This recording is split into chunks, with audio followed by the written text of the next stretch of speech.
Hello again, everyone, and welcome to the 5th edition of IRC's special video series. Today we have the pleasure of sitting down with Mr. Byron Shoulton, the international economist of FCIA Management Company. FCIA underwrites and services trade credit and political risk insurance policies for the Great American Insurance Group. FCIA Management Company has been a part of the Great American Insurance Group since 1991 and has been in business since 1961. Today, Mr. Shoulton will be discussing the political and economic landscape in China. For starters, how would you describe the present economic situation in China? Growth in China is starting to slow. The country confronts a major challenge in terms of very high real estate prices. Some would describe it as runaway real estate prices, which the leadership is focused on trying to get under control. The concern is that there might be a major bubble, and if that bubble bursts, that will be a major setback for the Chinese economy. Average Chinese growth over the past decade has been in the double digits. Okay. We're anticipating growth this year somewhere in 9%, and for the next 3 years, probably 8.5%. Okay. That's deliberate, because the Chinese now feel that as they focus on trying to get the property market under control, they also face the fact that the U.S. and Western Europe does not have the strong demand that it once had for Chinese exports. Right. So the Chinese have, for the past year and a half, focused on trying to get domestic demand to pick up where exports have fallen off. Okay. So that's the strategy, to grow the economy by domestic consumption as opposed to heavy dependence on exports as it has been over the last 2 decades. Okay. You have very high labor costs, rising labor costs, as employers are forced to pay more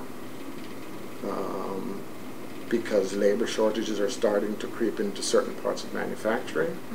The cost of raw materials have also gone up. So we expect inflation to be the big challenge for China over the next 3 years, in addition to dealing with the high property prices. There are concerns that the Chinese banks will be hit with a spike in non-performing loans if in fact there is a burst in the property bubble. Right. Some of the data is not very transparent. We have a number of estimates. Some say that non-performing loans in the banking system today is somewhere around 6%. Others put it lower, but independent analysts say it could be as high as 20%, which if true would be a major issue. Yeah. So yes, the big issue is whether or not the banks will see a huge spike in non-performing loans, and if so, how would the Chinese government react? We do know that the Chinese have deep pockets. There's a lot of money around, so there's not a big fear that the Chinese would be unable to address the issue. I think they have the funds that they would, and they're very sensitive about that, particularly since the major banks are government-owned banks. Right. So yes, there are concerns, but we believe the Chinese government has the ability to step up to the plate, and we've already indicated willingness to do this. Okay. Into the big cities. So you've had a percentage of about 26% of the population living in the big cities. Now it's up to 50%. The problem is a lot of those migrants are considered temporary. Thus, they don't have access to all sorts, hospital, housing, and all that. We happen to know that there are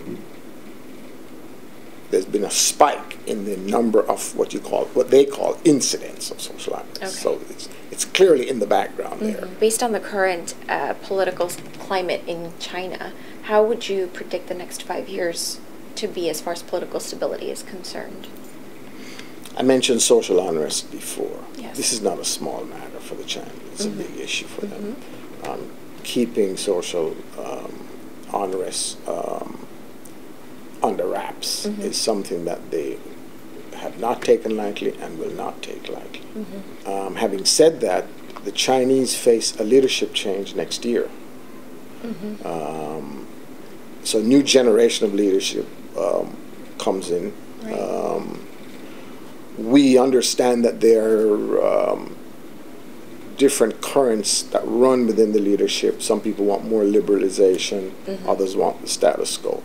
So I suspect that as this new leadership takes over toward the end of next year, we'll see some of these issues about whether there should be more democratization in the system. We'll see some of those debates probably take place behind the scenes, obviously. Right. The Chinese, no matter who the leadership,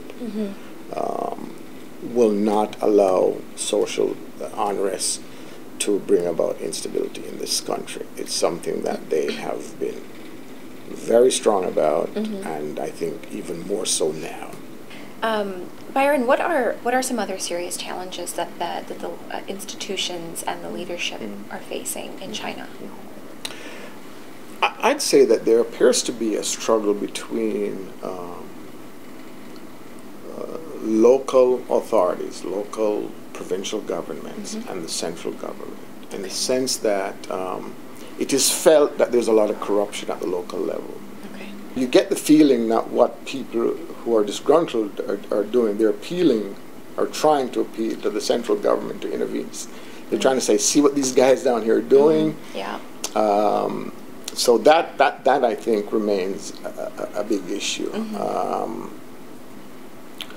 So for the most part, the displeasure appears to be centered toward the local authorities as opposed to central government. Okay. What is the best we can hope for in the next, say, 3 years between the U.S. and China in their relations together? I'd say number one, that the U.S. Get our deficit house in order, in as much as the Chinese are probably the largest investor in U.S. treasuries. And I think the Chinese are watching very closely and probably a little nervously that it's taken us this long to resolve this issue. So I'd say that's number one. Okay. Clearly, the Chinese, are very concerned about relationships in their neighborhood. Yeah. They feel that they're the big boys on the block in that neighborhood, and they sort of resent anyone telling them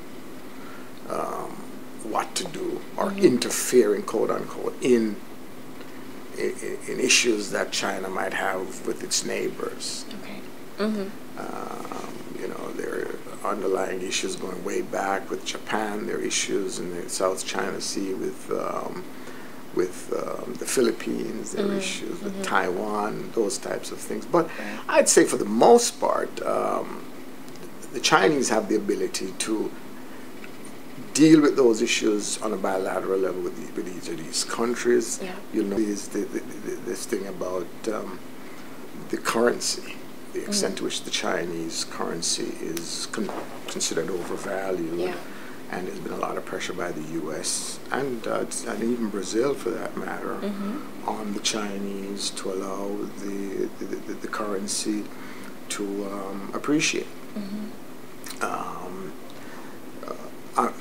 The Chinese, their attitude is that, but we'll do it on our terms. We've seen the currency strengthened by somewhere around 3%, maybe 4% per annum. At one point, we heard that locally they were willing to see it appreciate by 7% per annum. Wow. But of course, things are changing in terms of the global economics. So I think they're going to have to revisit that, to the extent that they're not, they're still exporting a lot, but they're also importing a lot. So a deeply undervalued currency is not something that is helping them if they're importing that much more these days. So that's an issue, but I don't think the Chinese are going to bend to pressure so much as they're going to see that it's in their best interest to do so. But it remains central on the table. Okay. In the global context, the U.S. economy is recovering very slowly. Europe faces a major debt crisis. So to a great extent, the world is looking toward China to sort of keep the momentum of growth, or to sort of be the country that leads us out of the recession, or to spur the recovery onwards while the U.S. fixes its problems and Europe fixes its problems. So China is really the country to watch. Just continues to be, it's there. I mean, another 10 years of growth, and China will still not be a modern country. In other words, so in other words, they have another 2 decades of growth, and I think they're very smart people. They have technology. You know, they're going to apply all this technology to help them achieve this growth. So it is the country that the world is watching. They have. I mean, I think it's fair to say that they have achieved all they have achieved because they have set goals and they've been able to meet those goals. And I think they should be given credit for having done that. And we should give them credit for also looking down the road and figuring what they have to do in their own economy and how to take advantage of the situation that exists today. So I do expect that they will have the wherewithal to address these issues that they face domestically, but at the same time sort of rising to the occasion of filling a gap in the global economy at this point. Well, Byron, we really appreciate your taking the time to sit with us. My pleasure. And we hope we can do this again sometime. I hope so. And for all the rest of you out there, thank you again for joining us as well. And please stay tuned for another interesting topic brought to you by IRC.